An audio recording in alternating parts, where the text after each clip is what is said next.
Hey guys, it's Alan, and today I'm at school at 7:49 a.m. and it's lovely. I just finished listening to a podcast called Hidden Brain, and it's by this guy called Shankar Vedantam, and he talks about like the mind and how crazy it is, and like how this is apparent in like people that are important in today's society. And I just finished episode 15, which is called Loss and Renewal. And it was about this violinist. She started when she was like super young, and by some like it was all because of her mother. They went to the Juilliard school. She wasn't enrolled in it, but they found like I think it was like they found a family, and their kid was having a lesson, and she asked if they could take the last 10 or 15 minutes of their kid's lesson to, for this girl to show off her ability to the teacher. And they said yeah, and that was like really cool. And I said, whoa, like you don't find any person that says yes to this question at Juilliard. No offense to anyone that went to Juilliard, but that kind of like high class and stuff lends itself to pretentiousness. So that was really fortunate for her. So one thing leads to another. She impresses the teacher. The teacher offers her like a summer program, and then she starts studying and doing all this stuff. And then by another stroke of chance, she starts studying with Itzhak Perlman, and like she basically becomes his protege. And like this whole story is like, oh my god, she's on her way up, and she's really, really young at this point. And another stroke of luck, she like stretches her tendon out during a really hard Paganini excerpt, and she can't play anymore. She tries to study just her bowing arm for another year, but after that the doctors say you shouldn't play anymore, and like you can't play anymore. So what to do, like her dream, like everything was looking up for her to be a concert violinist, and she had basically her life, her passion was torn apart from her. And like what would you do if this was you? And so what she did is that she found this book or something in her house, and she started reading it, and it was about like language and the mind or something. And she became really interested. She started reading a lot more, and she became really interested in the mind and how it works in the brain and all this stuff. So, she kept reading, and she found that what she really finds another passion, and she found another passion in like public interest and like making public policy, because she was really inspired apparently by this one study that found that a lot of kids weren't qualifying for school lunches, and one problem was how accessible it was, or how the process was to sign up for this program. And the common sense thing is like, I mean, now a lot of people know that if you're needy, or if you qualify for like any kind of aid because you're a low income family, you're kind of automatically enrolled in a bunch of these programs that cater to this. But that wasn't the case back then. And so she read the study, and their solution was to kind of cross enroll, she said. And so like if you qualify for one program, you kind of automatically enroll in all of them because you're low income, and so you get all these benefits. And then they found like a huge increase in like the lunch program enrollment, and I mean obviously, right? And then like this lended itself to helping kids do better in school, to have access to these school lunches. And so I found that really interesting, and she said that she was really inspired by that. And so she kind of reinvented herself. She found this new way that she could express her passion in life and for something. And so she decided to kind of go with this, but she she had literally nowhere to start from. She had this postdoctorate in she was postdoctorate in music, in like violin performance, I imagine. She didn't specify. But you know, like, what can you do with that in public policy? And so she said that, you know, she was kind of stuck for a while, but she remembered her mom's method and how fearless she was, and, you know, just kind of like putting herself out there and just saying, like, I want to start somewhere, and, you know, you might as well just throw yourself into the pool of like the most successful people and hope that one of them, you know, not even hope, just see what comes out of it and see if anyone's there, you know? And so what she did is that she found the email of the person that manages agriculture or something for Obama.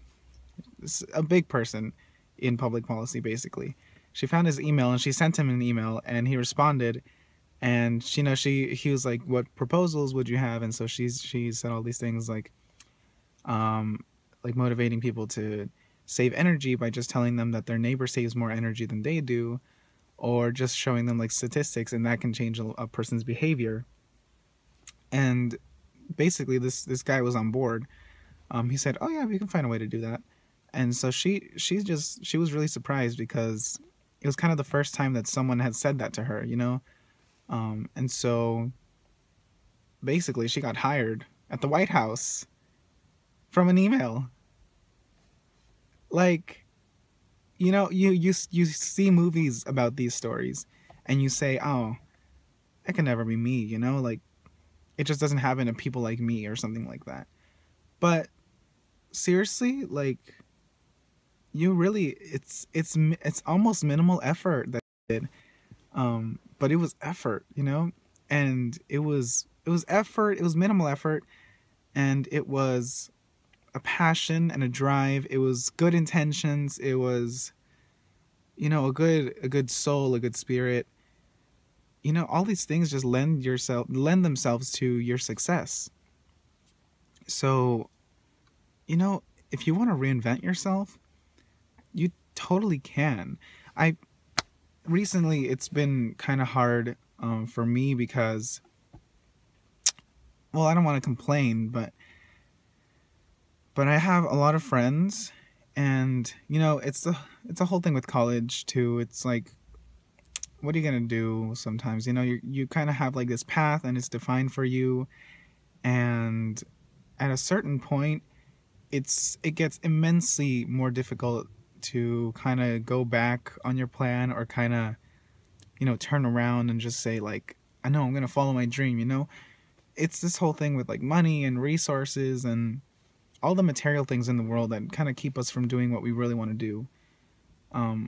But I've had a lot of friends, a lot of them that I can just tell they're kind of unhappy with where they are. I always ask, and I hate that this is the question that everyone asks, but I always ask, what's your major? You know, and they respond with like, oh, you know, psychology, or, oh, I'm in business, or, you know, business is a big one. And, you know, I honestly don't care what you major in. I'm all for, like, I will support you as long as you're happy. That's what matters for me. But if you say your major and then you have this face that says, I'm obviously not so happy with my decision, it troubles me. You know, I care so much about my friends and everyone that's dear to me. So, you know, to kind of like experience this emotion firsthand, where someone tells you something that they should be excited about, because it's a time in their life where they're discovering their passion and following their path to pursue it for the rest of their life. And then you say it with a face of less than satisfaction, and it sucks. It sucks to see it, because it just sucks.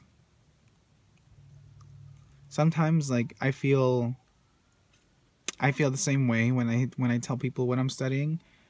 And it really depends on the day, because honestly, I have so many interests, and I've been discovering so many more recently that it's really hard for me to just say, like, I want to focus on one thing for the rest of my life. Like, that is impossible. Uh, like, the more classes I take, the more passions I find that I have that I might not be able to pursue, because life is so short and society has so many norms. And that scares me. That scares me. What my number one fear is not being able to help the world in every aspect that I want. And that scares me, because I want to. I want to help the world. I want to help the world. I want to make life better.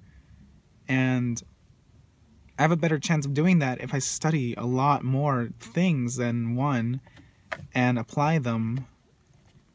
But like, the brain, the mind it can only hold so much shit at one point. Like, I've been kind of stressed out lately, because right now I'm almost done taking a psychobiology course, like beginning psychobiology basically. The beginning political science course, an online history of animation course, an online songwriting course, and I'm trying to keep composing. I'm starting to write more. I'm like writing a little short story, which is actually kind of pretty fun.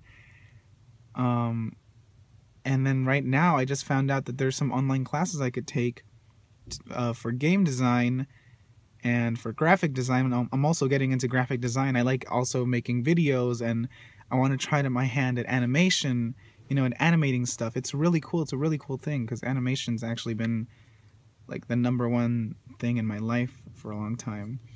And also game development. Like, I would love to develop a video game, because video games are kind of what got me started in music, and like, just kind of general, like, it's the core of my personality. And and I also love comedy. I love comedy and dramatic kind of like storytelling. I love musical theater. I love lots of theater, actually. And I love jazz. I love, like, there's all this shit that I want to do. And then on top of that, like, I wish I could go into some kind of psychology. And also right now I'm getting really into political science, because like, public policy is also something that's really dear to me, and it just really affects me personally as a person of color, and also as a LGBT person of color, and also, like, I'm such a feminist. Like, I'm a big feminist, so anything, that the whole gender inequality, it's still kind of, it like breaks my heart, and it really boggles my mind how that still exists today in this world. So it's all these things that need to be made a lot better in the world. I feel like I could make them better, but there's always that big but. I really want to be able to focus on it solely for a period of time, and that's really hard right now. But I need to find a way, and I'm gonna find a way, because it's what I need to. It's like this feeling in my heart. It's like, it's what I need to do. So, what was that? Do I know her? No. Okay. It's what I need to do. So, I'm gonna reinvent myself. Also, this thing with like love and the idea of love and sharing all this stuff with you guys. It's been on my mind. It's on my mind way more than it should be. And who knows if that's a bad thing. Maybe I could really change the world if I really sit down and talk about this for a period of time, and like solely about this. Who knows? I have to start somewhere, though. I have to do instead of talk, So that's my 2 cents for the day. And hope you enjoyed this video. If you want, you can subscribe. But I don't mind if you don't. You can also like this video and share it with your friends. And I would probably advise you to spread the message. Because I feel like a lot of people need to hear this message of reinvention and redemption for yourself, for your soul. And it's a really good thing. So yeah. Hope you have a good day. Remember to live life as freely and as deeply as you can. Love yourself and those around you. And just let go. Let go of whatever's holding you down. Let go of anything that's making you less than happy. Because once you let go of those things, the world will lend itself to make you happier. And you will lend yourself to make yourself happier. And the world's going to help you by providing whatever you need for you to stay happy and be a good person. All right. Have a nice day. This has been a long goodbye.